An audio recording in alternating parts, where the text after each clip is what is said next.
El Ministerio Internacional presenta su programa Un Aliento de Vida. El Espíritu de Dios me ha hecho y el aliento del Todopoderoso me da vida. Job 33:4. Una palabra de poder y unción que llenará tu espíritu. Con ustedes, el pastor Jorge Enrique Gómez. Bienvenidos. Un Dios te bendiga. Es nuestro deseo que cada día tú recibas más de Dios en bendición. La bendición de Dios no trae tristeza. La bendición de Dios enriquece y añade bendición tras bendición. No es un deseo que salen de los labios, sino es un deseo que Dios tiene para tu vida. Hemos venido estudiando en orden, hemos venido estudiando temáticamente la carta a los Efesios.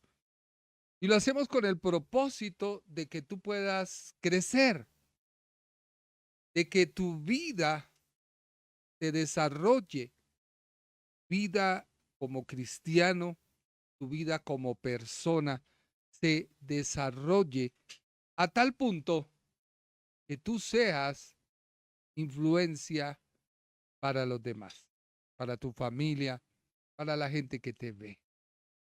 Y hoy queremos terminar, pero a la vez es como la introducción que el Espíritu Santo nos comienza a dar para entrar en el capítulo 5 y en el capítulo 6 de esta hermosa carta. Ya que el capítulo 5 nos dice, andad como hijos de luz.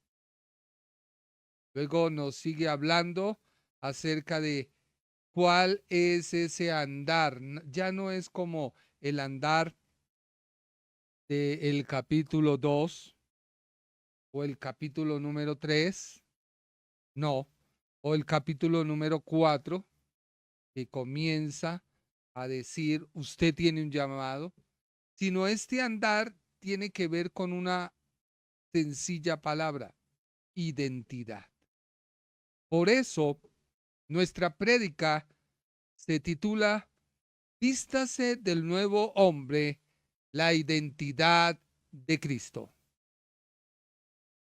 Diga usted, yo me debo vestir del nuevo hombre, la identidad de Cristo. ¿Por qué?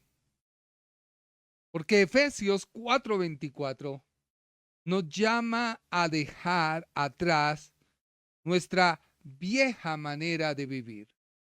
Ese viejo hombre está corrompido por los deseos y el pecado.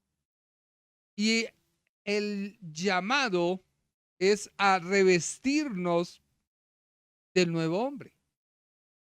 Este nuevo hombre es, en otras palabras, nuestra identidad en Cristo. Y esa identidad la crea Dios. Esa identidad es creada a imagen de Dios en verdadera justicia y santidad. Importante, la identidad del creyente en Cristo, ya que eso es lo que continúa el apóstol describiendo en el capítulo 5, capítulo 6. Y lo más hermoso, sorprendente, es que si en el capítulo 5 te habla de una identidad donde se refiere, en otras palabras, a que transformemos nuestro espíritu, se refiere a la transformación del espíritu que ocurre en un creyente cuando acepta a Jesucristo. Y esto implica dejar atrás la vieja naturaleza pecaminosa y adoptar una nueva identidad en Cristo. Y esto está caracterizado por justicia, santidad y el amor. Y es un cambio interno que afecta el carácter, los pensamientos y las acciones. Por eso la Biblia lo describe muy claramente de Efesios capítulo 4, 22 al 24. Y lo dice Colosenses 3 del 9 al 10, donde insta a despojarnos del viejo hombre. Y termina prácticamente la carta, antes de ir a las salutaciones, termina la carta con la armadura. Y también Dios te dice, vístate con la armadura de Dios. Mire que Dios le dice a usted, vístase, no es algo que Dios te va a dar, porque ya no lo dio en Cristo, pero tú lo debes tomar. Si el nuevo hombre tiene que trabajar con el carácter, con los pensamientos, las acciones, que es lo que nos va a narrar en el capítulo 5. En el capítulo 6 se describe ya no ese nuevo hombre, sino el ser vestidos con la armadura indica que hay unos recursos espirituales que provee Dios al creyente para resistir la tentación del mal y poder librar una guerra espiritual. No ganar la batalla porque Cristo la ganó, pero sí resistir al diablo en una guerra espiritual. ¿Por qué? Porque nosotros estamos en este cuerpo, en esta tierra, y esta tierra está gobernada por el príncipe de las tinieblas llamado el diablo. Por eso, cada pieza de la armadura con que termina Efesios, cinturón de la verdad, coraza de la justicia, calzado del evangelio de la paz, escudo de la fe, yelmo de la salvación, la espada del espíritu, donde solo hay de 5 elementos, uno para atacar, pero los demás son defensivos. Y esto representa una verdad o una práctica que fortalece al creyente frente a las adversidades espirituales. Pero si tú no tienes en claro tu identidad en Cristo, pues déjame decirte que no puedes seguir o no te estás vistiendo con el nuevo hombre o el nuevo nacimiento, lo estás aprovechando. Así que quiero explicarte lo siguiente. Hay en este lado una orilla y un vacío con otra orilla. Por la mitad pasa un río. Si la persona desea pasar de esta orilla a esta, debe construir algo. Y ese algo es un puente. Dios te quiere sacar a través de la obra de Cristo del mundo, que tú te despojes del viejo hombre, y Dios te quiere llevar a un nuevo hombre. Pero para ello, tú debes pasar por el puente. Ese puente no lo va a construir Dios. Ese puente lo vas a construir con cada acción que hagas. Vuelvo y te digo, esa acción no tiene que ver con la salvación, porque la salvación la da Dios. Pero el disfrute de esa salvación sí te corresponde a ti. ¿Por qué Jesús en los evangelios, cuando los discípulos se encontraban en esta orilla, Él les decía, pasemos al otro lado? Y ese pasar indicaba problemas. Ese pasar indicaba dificultades. En los evangelios, cuando se narra, pasemos de un lado al otro, siempre se levantó una tempestad. En una ocasión iba el mismo Señor Jesús en la barca, en otra no, iba caminando sobre el mar. Pero eso indica que se podrá levantar tormentas, adversidades, lucha con tu identidad para pasar al otro lado. La identidad en Cristo se refiere a comprender y vivir de acuerdo con quien eres como creyente basado en la obra redentora de Cristo.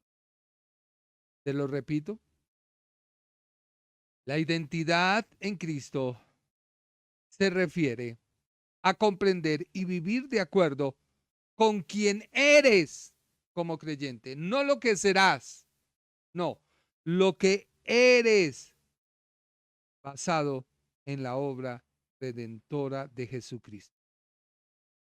Esto significa que tú debes reconocer que a través de la fe en Cristo eres perdonado, amado, aceptado y tienes propósito divino. Debes dejar atrás tu antigua naturaleza. La identidad en Cristo es la nueva realidad espiritual y existencial. O sea, es algo que tú recibes al aceptar a Jesús como Salvador. Significa ser una nueva creación, una nueva criatura. Significa ser adoptado por Dios como hijo. Y este ser adoptado no es como el pensamiento que tenemos colombiano, que un padre va y busca un niño. No. Tiene algo que ver más con que tú perteneces al reino de Dios. Eres sacado del mundo y llevado a Dios. Y esto de la adopción te hace coheredero con Cristo, medio hermano de Jesús, aunque la gente no lo quiera creer, y algunos estudiosos pegados de la teología digan que es erróneo lo que digo. Dios te ha liberado de la condenación del pecado y te traslada del mundo de las tinieblas al mundo de la verdad. La identidad no se basa en lo que tú haces,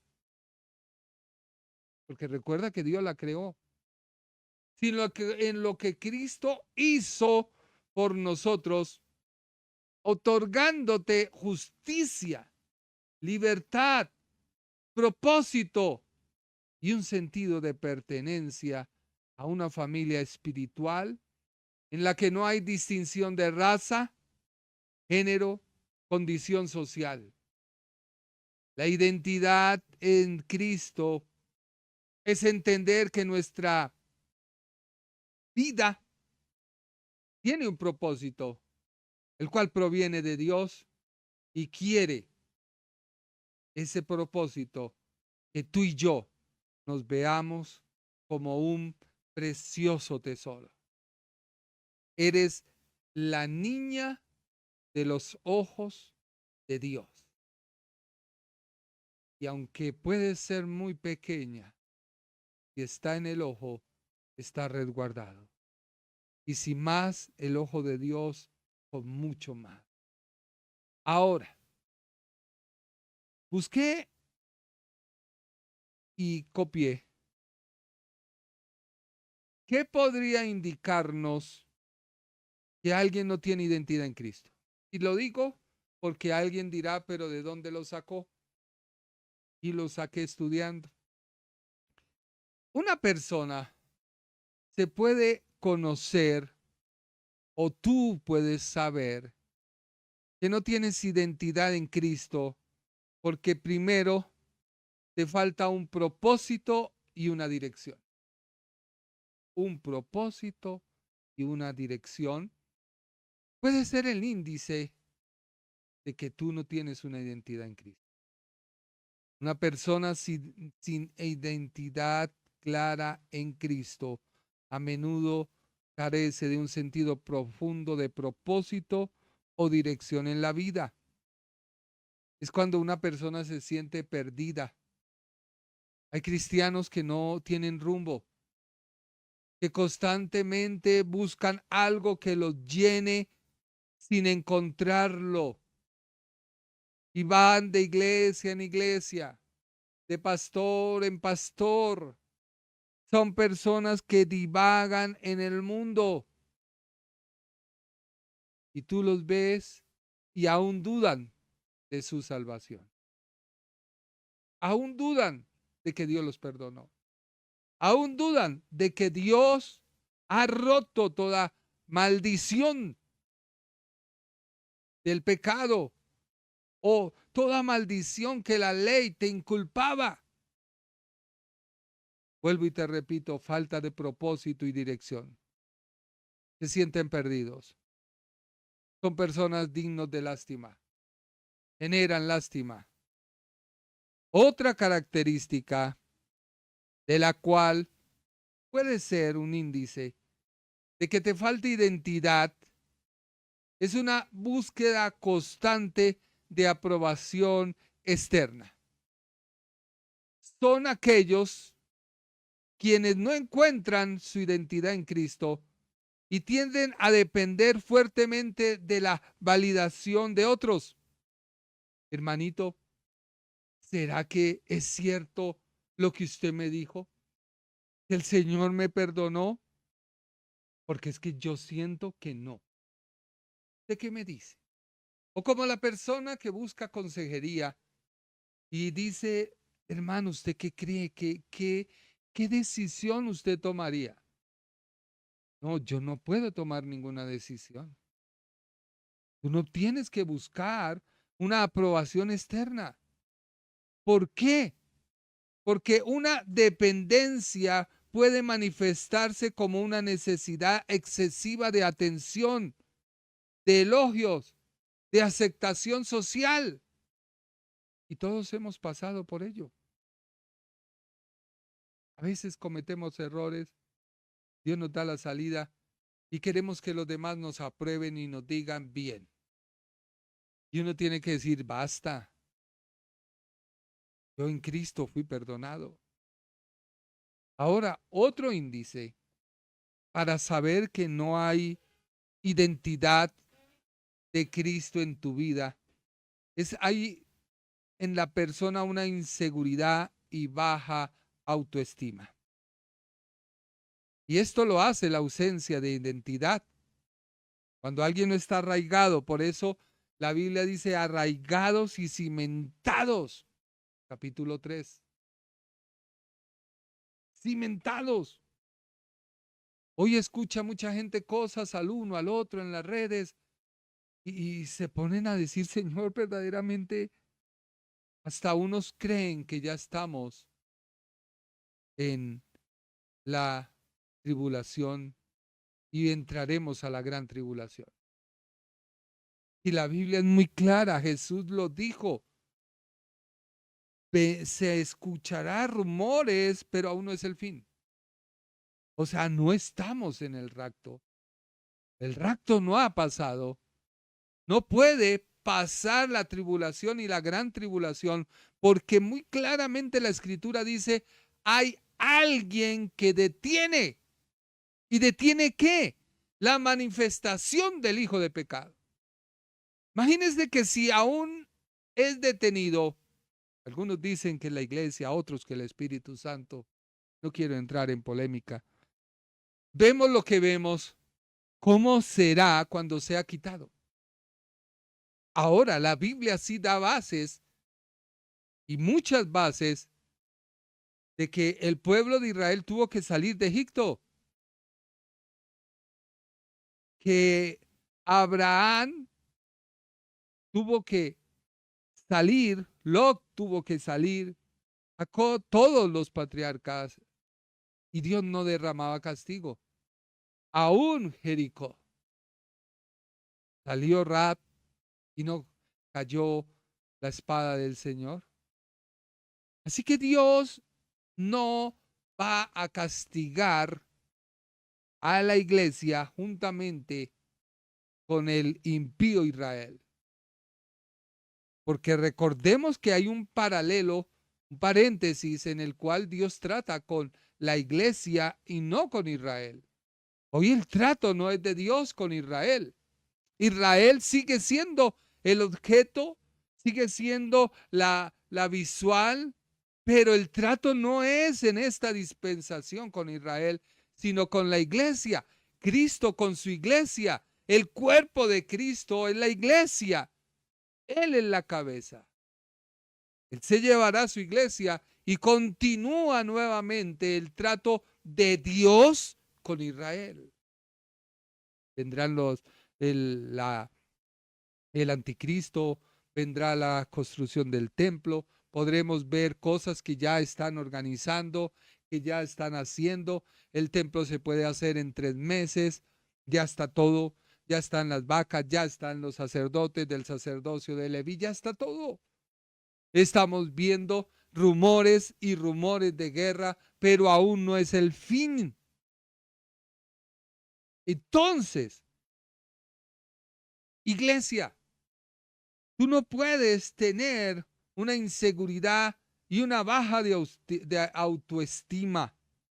La ausencia de identidad arraigada en Cristo puede llevar a profundos sentimientos de inseguridad y baja autoestima. La persona puede dudar constantemente de su valor, sentirse inadecuado o creer que no es digna del amor y el respeto, ya que su valor no está basado en la incondicional amor de Dios. Y eso es falta de identidad. La identidad se puede ver que falta o hay ausencia por el énfasis excesivo en los logros terrenales. Hay gente que Dios la usa y le gusta que uno los alabe. Y si uno no los alaba, ellos se hacen alabar por ellos mismos. ¿Viste lo que Dios hizo? Sí, sí lo vi. Mira cómo Dios me usa. Bueno, cállate. Es que igualmente tú eres una vasija de barro. Y Dios es el que muestra su gloria. Por eso la Biblia dice todo lo que hagamos debe glorificar a Dios. Si algo tú haces y no glorifica a Dios, sino busca tu propia glorificación, ya recibiste la recompensa de dicha glorificación. Y es algo que perece porque se hizo el tesoro en la tierra y no en el cielo. Hay gente que por falta de identidad buscan énfasis excesivo en sus logros profesionales, sus logros materiales o sociales. Buscan definirse a través de su éxito, de sus posesiones, de su estatus. Creen que les da valor y significado. Y déjeme decirte que esto es algo efímero y es vanidad. Por eso, si Dios me usa a través de este medio para hablarte y llevarte al cielo, pues no tocaré trompeta, porque Él lo hizo. Falta de identidad puede hacer que la persona tenga un vacío espiritual y falta de un gozo duradero.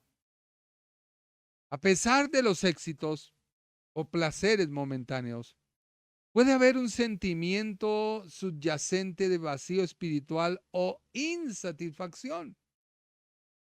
El gozo que experimenta suele ser pasajero y condicional, ya que no proviene de una fuente interna y constante como la relación con Cristo. ¿Tú no has visto personas que, ay hermano, no siento gozo? Es que el ambiente no me da. ¿Quién te dijo que tú vives de ambientes? ¿Quién te dijo? Tú vives porque Cristo vive. En el mundo tendremos aflicciones, pero confiemos, Dios lo venció. Vendrán enfermedades, pero confiamos, tenemos la palabra más segura. Somos sanos. Ahora, falta de identidad en una persona, de identidad en Cristo, es cuando hay patrones de pecado recurrente y de falta de transformación. Recuerde que la transformación te corresponde a ti y no a Dios. El renovarte te corresponde a ti y no a Dios. Y esa falta de identidad te hace que caigas en pecado tras pecado, tras pecado, tras pecado. Si no hay una identidad en Cristo, la persona puede luchar repentinamente con el mismo pecado. No logra experimentar una verdadera transformación o arrepentimiento. Puede no tener el poder o el deseo de romper ciclos destructivos, ya que la obra del Espíritu Santo en ellos no es evidente. Personas que fracasaron en un matrimonio, vuelven y fracasan en otra vida sentimental y vuelven y fracasan en otra vida sentimental. Y es un ciclo. ¿Por qué? Porque no hay una identidad en Cristo. Y esto hace que haya patrones de pecado recurrentes y una falta de transformación. La falta de identidad en Cristo te lleva al legalismo o al relativismo moderno extremo. El legalismo es cuando alguien busca en la Biblia y la mujer no debe vestir traje de hombre. Y ve, hermana, usted no puede usar pantalón. ¿Es del diablo? O la mujer cuando se quiere organizar sin ser algo que llame la atención, que sea provocativo. Hermana, eso es Jezabel. Son patrones de legalismo. Es un intento de encontrar seguridad o significado. Algunos pueden caer en el legalismo buscando la autojustificación a través del cumplimiento de reglas. Y este es el gran problema de los que quieren guardar la ley. No tienen una identidad en Cristo. Tienen que llegar al legalismo. Tienen que llegar a decir, es que la ley prima sobre los escritos de Pablo. ¿Cuáles escritos? El autor es Dios, el escribiente es Pablo. El efero, Pablo. Pero el efero no hace nada sin que la mano que lo usa empiece a escribir.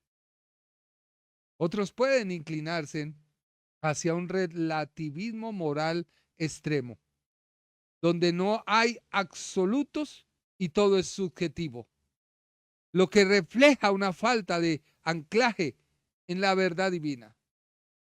Es que estamos en una edad moderna. El niño hay que dejarle hacer lo que él diga porque se debe desarrollar. ¿O no? Es que nos prohíben. ¿Quién te va a prohibir a ti algo si tu fe está en Cristo?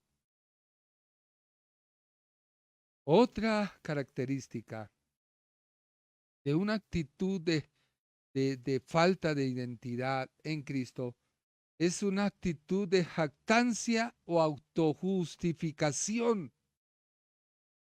Una persona que se siente insegura en su identidad a menudo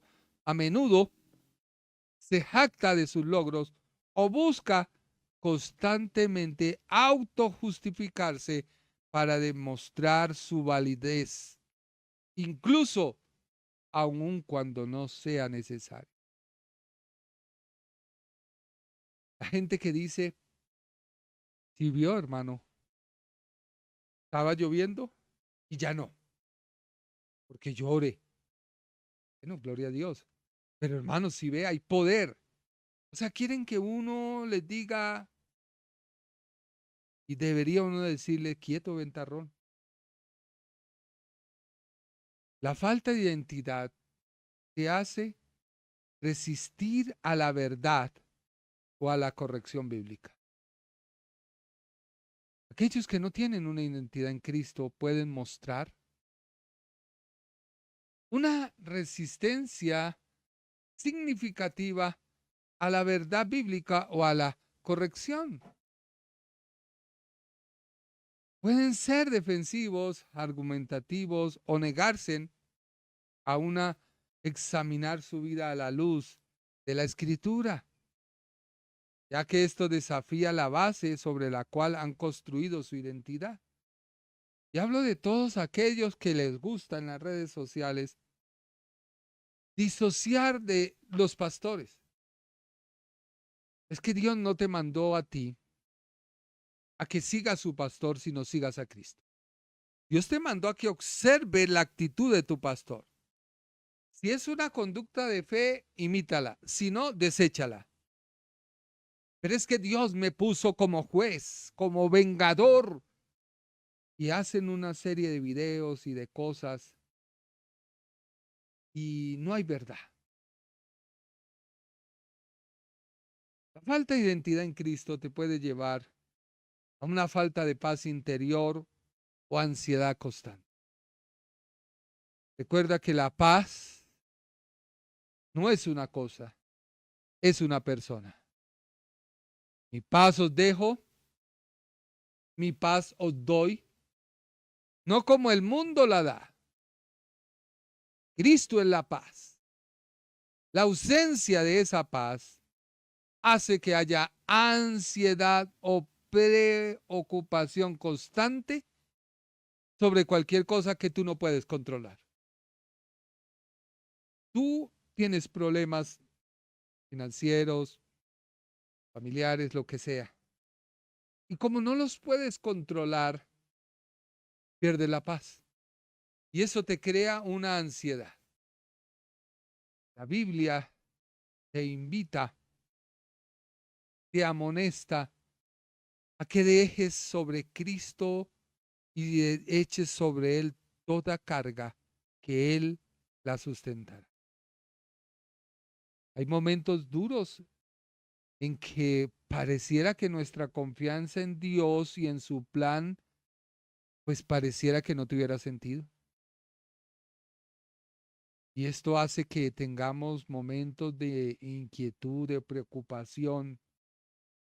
Hoy muchos creyentes se preocupan por el futuro o por no cumplir con sus expectativas y esto les hace estar ansiosos.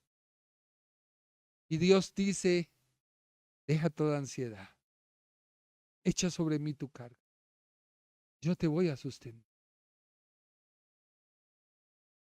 Si tú observas estas señales, podría ser un indicio de que aún no se ha encontrado una verdadera identidad en Cristo. Sin embargo, recuerda que solo Dios conoce el corazón de cada individuo, pero Dios te insta a que te vistas. Esto no es para que tú me condenes, porque yo creo que tengo muchas de esas, o tú las tienes.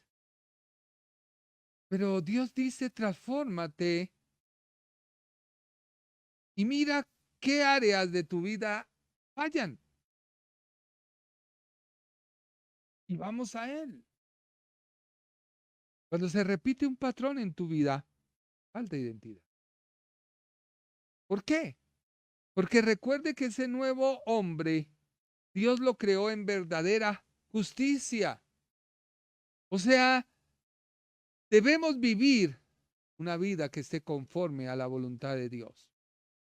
No solo seguir reglas, sino tener un corazón que anhele hacer lo correcto a los ojos de Dios, que se motive por el amor y la obediencia. Eso fue lo que Cristo mostró porque ya no hay pecado en nosotros. Por lo tanto, la práctica del pecado no debe ser una norma regular. Hay pecados, dice la Biblia, que son perdonados, y el apóstol dice, pero no el pecado de muerte. Y el pecado de muerte tiene que ver con la ausencia de Dios en tu vida. Dios nos quita el pecado de muerte, que es la ausencia de Él en nosotros, que fue la ausencia que experimentó Adán y Eva en el huerto del Edén, por lo cual cuando escucharon a Dios, se ocultaron y Dios les dijo dónde están. No porque Dios los haya perdido de vista, sino porque ellos ya no se encontraban en una completa armonía con Dios, por lo cual la expresión ¿dónde está? Quiere decir ¿dónde estás tú en referencia conmigo? ¿O dónde estás tú en relación conmigo? No hay una relación de armonía, moriste, te alejaste. Ese es el pecado de muerte. Y ese pecado es quitado cuando venimos a Cristo y le aceptamos como Salvador. Siguen habiendo errores que se llaman pecado, porque pecado es errar en el blanco. Pero esos pecados deberían ir disminuyendo, o esos errores en el blanco deberían ir disminuyendo a medida que tú vas a tu abogado y le consultas. Por eso la Biblia dice, si alguno pecare, abogado tiene para con el Padre, a Jesucristo. Pero no está diciendo la Biblia que tú debes hacer lo que no debes hacer cuando la Biblia te dice no lo hagas. Como ejemplo, vivir en adulterio. Tú sabes que Dios dice que no, pero tú lo cometes. O cuando tú haces un acto de adulterio, o cuando tú cometes un vicio, ahí hay una mala práctica que es pecado, la cual debe renovarse, transformarse y dejarse. ¿Cómo? En nuestra identidad en Cristo. Viene lo segundo, que es la verdadera santidad. Tú no logras la santidad por lo que hagas o dejes de hacer. Esa es tu santidad práctica. Pero a la santidad que Dios se refiere es aquella que se imparte cuando recibes a Cristo y Él te aparta para Dios. Somos apartados, y eso lo estudiamos ampliamente en Efesios capítulo 1. Dios te hace santo, no porque alguien te nombre o porque hay cualidades hermosas en ti. De hecho, no lo merecíamos, pero su amor inconstante nos santificó. Y esto lo hace para que nos podamos acercar a Él. Porque si no, no podemos, porque sin santidad nadie verá al Señor. A eso los estudiosos, los teólogos le han llamado una santidad posicional. Algo posicional es que se te otorga, se te da. Es la posición en que estás. Si tú juegas parqués o ajedrez, hay una posición que tú asumes y esa es tu posición. Así es en Cristo. Él te ha posicionado. Ahora, ¿tú debes vivir de acuerdo a esa santidad que Él te dio? Sí, que es la santidad práctica. Ya no puedo hacer algo que ofenda a Dios porque Él me santificó. Ya no es mi naturaleza, ya no es mi forma de actuar, ya no es mi forma de comportarme. Pero esto no tiene que ver con solo seguir reglas, sino tener un corazón que anhele hacer lo correcto a los ojos de Dios, que esté motivado por el amor y la obediencia. La santidad que Dios nos da es apartarnos para Él, para vivir una vida de pureza moral y espiritual. Significa que todo lo que deshonra a Dios, ya no lo hago.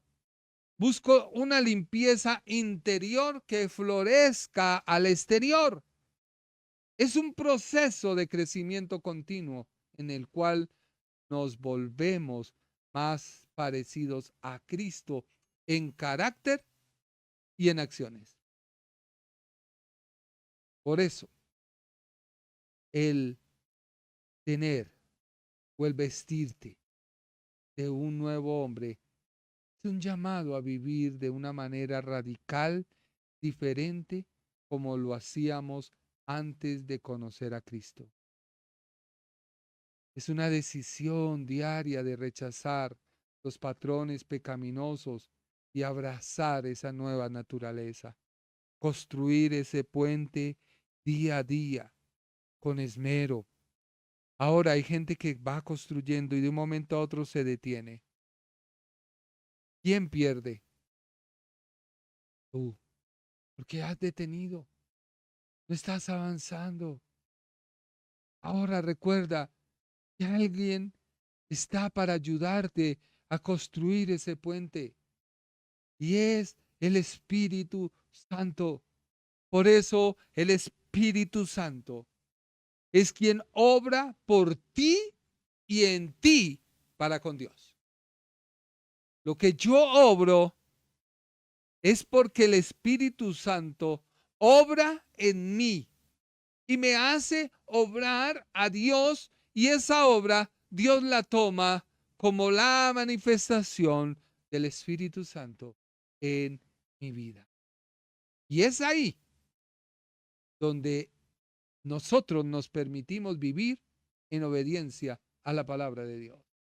Y digo nos permitimos porque vuelvo y te digo, es un grave error que la gente dice, estoy esperando que Dios me cambie, hermano. Usted sabe, hermano, y estoy esperando. Y Dios también te dice, yo te estoy esperando a que tú cambies. Porque lo que me correspondía a mí hacer, ya lo hice. Ahora te corresponde. Por eso es muy claro Dios en decir que es creado. La palabra que se usa a menudo para denotar el nuevo nacimiento por su gran semejanza como el primer acto de la creación es lo que Dios hizo con el primer hombre en el huerto del Edén. Dios al primer hombre le dio imagen y semejanza. En otras palabras, le dio su identidad. El hombre poseía la gloria de Dios. Al poseer la gloria de Dios no necesitaba vestirse. Por eso en Génesis capítulo 2, allá al finalizar dice, y el hombre no se avergonzaba porque andaba desnudo. ¿Por qué? Porque lo cubría la gloria de Dios. ¿Qué perdió el hombre cuando pecó? La gloria de Dios. ¿Y cómo se vio? Como es, desnudo. Y trató de vestirse con hojas de higuera, algo perenne, la justicia humana. Y Dios tuvo que quitar eso y no darle su gloria, sino darle una vestimenta de piel de animal que simboliza el sacrificio. Y ese sacrificio el hombre lo hizo hasta que vino el último sacrificio, que es Cristo. Por eso hoy no hay más sacrificio.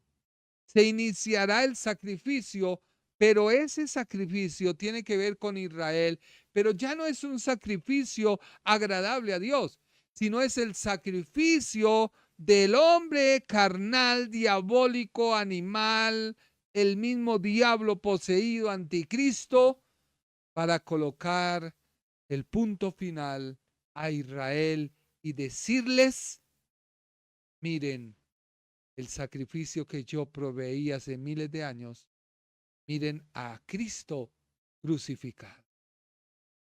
Qué glorioso, ¿sí o no? Y comienza bajo ese sacrificio diabólico, animal, carnal,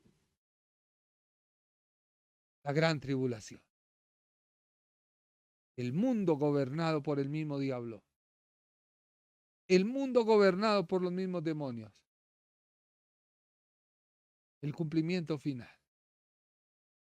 Por eso Dios dice que Él crea en justicia y en santidad.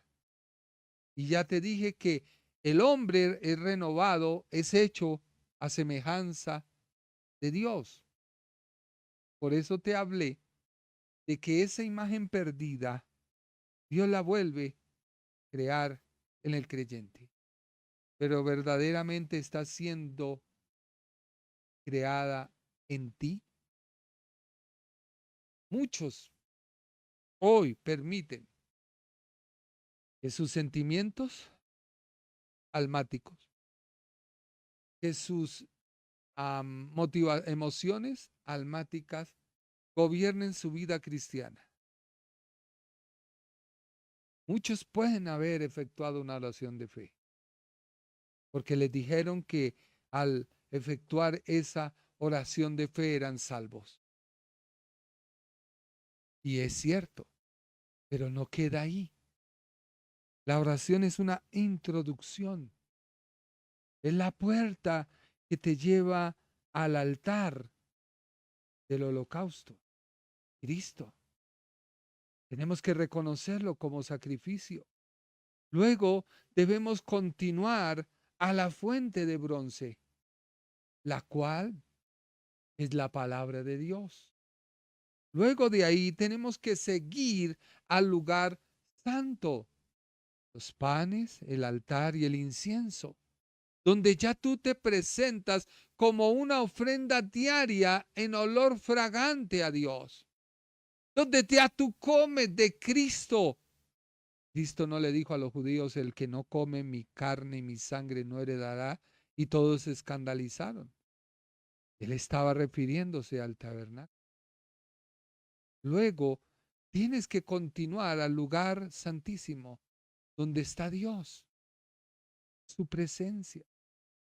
Así que si tú ves, son pasos, son cosas. La Biblia viene de revelación en revelación. Así que tú no puedes tomar una prédica mía de hace un año para juzgarme y decir: mire el concepto doctrinal de fulano. No, porque cada día se renueva la revelación de la palabra. Yo reconozco que hoy no predico como predicaba hace un año. Y tú no me puedes juzgar. Y la Biblia dice que nuevas son cada mañana sus misericordias. Cada pastor se va renovando cada día. Su prédica, su mensaje, su forma de ver la Biblia. ¿Por qué? Porque es humano. Y es que la misma Biblia dice que los profetas indagaron cuidadosamente en qué tiempo, en qué lugar se había de cumplir lo prometido y en qué persona. Y no lo lograron determinar. No lo lograron. Hasta Juan el Bautista, el último profeta y el más grande de los profetas, dijo el mismo Señor Jesús, no logró identificarlo, porque a lo último mandó a decirle: ¿eres tú o esperamos otro? Aún el mismo Daniel, con todo su estudio meticuloso, que llegó a profetizar las 70 semanas que se han cumplido, no logró identificar. Hoy logramos identificar a Cristo por el cumplimiento de toda la profecía y porque Él es el Hijo de Dios, el Mesías. Muchos predican, harán prodigios, señales y creen ser salvos, pero a la final, quien se lleva la gloria es Dios, porque la vasija de barro siempre seguirá siendo una vasija de barro. Y las vasijas de barro son poco atractivas. Las vasijas de barro son fáciles o frágiles. Las vasijas de barro se usan para guardar lo que por dentro tiene el verdadero contenido. Por eso Dios te dice: vístete del nuevo hombre, vístete, renuévate, creado según Dios en justicia, santidad y verdad. Termino con esto. Que la vida cristiana comience con una renuncia día a día y que no termine allí. Es un gran error imaginar que la vida cristiana termina con la renuncia o que la renuncia constituye la esencia de esa vida. Por muy grande que sea ese error, prevalece ampliamente y ha causado daños. Se cree que la vida cristiana se centra principalmente en el sacrificio y la resistencia. Y lo que renunciamos es lo principal, siendo la gran idea la renuncia en todo momento. Pablo dijo, azoto mi cuerpo día a día. Pablo decía, no es que lo haya logrado todo, pero una cosa sé, prosigo al blanco. Un resultado desafortunado de esta visión de la vida cristiana son las experiencias decepcionantes. No es raro encontrar cristianos decepcionados con la vida que se esfuerzan por vivir y no experimentan toda satisfacción o el gozo que el Nuevo Testamento obviamente promete. No hay una identidad. Por eso la Biblia te dice, renuévate. En Romanos 12:2, transfórmate. En Colosenses 3:9, despójese. Cada día trae una faz. Cada día yo debo ir. Cada día yo debo ir a la presencia de Dios. Porque algo que es el enemigo más grande nuestro es nosotros mismos. El hombre es el devorador más grande. Ha acabado la naturaleza, sin embargo, un día le da por levantar las manos y decir, cuido la naturaleza. El hombre es el destructor de todos los recursos que Dios da, pero un día levanta las manos, yo soy defensor. Hay mucha gente que habla y habla y habla y en las muchas palabras hay pecado. No te niegues a esa visión de que debes renovarte. Ay, es que el Señor lo hace porque el que comenzó la buena obra la termina. Sí, pero es que te corresponde a ti despojarte.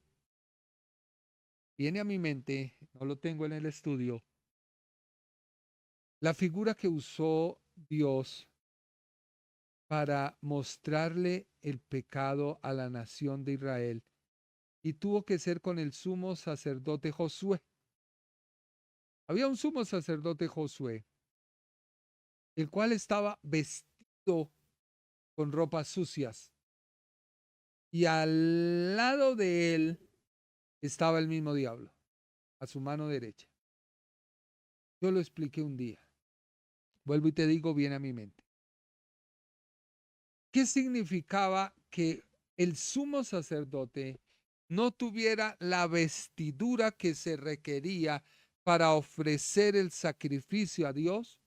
Porque estaba simbolizando el estado vivencial de Israel. Cuando tu vida no tiene identidad, no tiene un avance y tienes las ropas sucias, puedes tener como ayudante para que no te las quites al mismo diablo. Y puedes haber hecho la oración de fe. Y puedes haber recibido la unción. Pero la unción no ha roto el yugo porque tú no has permitido que la unción rompa el yugo. Es necesario que la unción caiga sobre nosotros, romper el yugo. Es necesario que yo mengüe para que Él crezca. Es necesario que yo renuncie para que Cristo florezca. Es necesario que los árboles que salen del invierno que están sin hojas comiencen a retoñar y a brotar hojas para que estén listos al otoño y poder así mostrar en el otoño a los demás.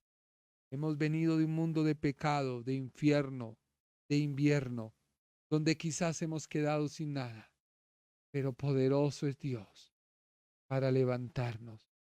Algunos hemos cometido errores, pero Dios nos ha levantado y nos ha puesto como punta de lanza para demostrarte que las vasijas de barro se pueden romper en las manos del alfarero, pero hay una oportunidad en él de nuevamente volver a ser una nueva vasija. Y con ello no estoy avalando el pecado, porque el pecado se produce cuando tu mente se entenebrece, tu entendimiento, y tú crees que estás bien, y tú crees, pero los hechos son otros, los hechos son otros, los hechos son otros. Hoy es tiempo de que tú te esculques y mires y digas, ¿qué me falta? Voy a luchar. El mismo Señor Jesús se despojó de todo su esplendor de gloria. Dejó el trono de gloria. Dejó por un momento esa unidad que había con su Padre. Y todo lo hizo por traerte a la vida a ti. Se hizo como uno de nosotros. No pecó, pero se le inculpó el pecado. Ahora, ¿por qué tú no te puedes hacer como uno de él cuando él perdonó tu pecado? No se trata de avalar el pecado, se trata de reconocerlo, apartarse y buscar a Dios. El tiempo se agota. Cristo viene. Es el tiempo de salvación.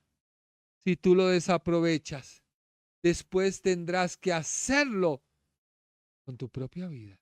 No es un juego. La gente cree que es un juego. La gente cree que como Dios no manda rayos del cielo para consumir al pecador, como lo hizo con Coré, como lo hizo con Jericó, como lo hizo con varias naciones, no hay nada. No, estamos en un periodo de gracia. Y la Biblia dice que Él está esperando a que todos nos arrepintamos. Él está dando un tiempo para que todos sean salvos, no queriendo que ninguno perezca. Pero llegará un día en que se acaba su gracia, su bondad. Yo recuerdo el ejemplo más grande de gracia. Estábamos en Cuba, el pastor Fabián, y estaba repartiendo él unos obsequios. Y él miró a alguien que ni contestó, ni respondió, y le dio un regalo. Y claro, todos lo miramos, todo el staff lo miramos. Y le dijimos, y él nos miró y dijo, no me digan nada, porque esto es la gracia. Tú no lo mereces, tú no lo buscaste, tú no lo necesitabas, pero a Dios le dio la gana de buscarte, salvarte y en su gracia perdona. Vive de acuerdo a ello, deleítate en ello. Quita todo lo que te impide esa gracia. No te justifiques. Yo me puedo justificar, pero pierdo yo, porque internamente hay una voz que me dice, estás mal, estás mal. Ven a Cristo, Él te perdona. Ven a Cristo, que Él te perdona. Gracias te damos, oh Dios, por tu palabra. Yo solo te pido que esta palabra penetre al corazón de cada persona que la escucha. No prefiero ni estoy proponiendo establecer una doctrina. He hablado lo que tu palabra me ha instado a hablar, y es venir a ti. Nada sacamos corriendo y buscando a alguien si no te buscamos a ti. Yo te pido, Señor, que todos los que me escuchan sientan la paz que da tu palabra. Sientan el perdón que da tu palabra. y sientan la seguridad que da tu palabra. Te damos gracias, Señor, por tu amor, tu misericordia y tu bondad. Permítenos entender que la obra de la cruz ya la hiciste, pero ahora me corresponde a mí creer, y ahora me corresponde a mí renovar mi espíritu, sabiendo la obra que tú hiciste, transformar mi mente por lo que tú hiciste y reconocer que tú me hiciste santo, no por lo que yo haga, sino por lo que tú hiciste. Pero yo debo andar de acuerdo a esa posición que tú me has dado. Gracias te doy, Dios, por tu palabra. En el nombre de Jesús, nuestro Señor. Gracias por tu tiempo y que Dios te bendiga. El Ministerio Internacional presentó su programa Un Aliento de Vida. Venid a mí los que estáis trabajados y cargados, y yo os haré descansar. Mateo 11:28. Un aliento de vida. Una palabra de poder y unción que llenará tu espíritu.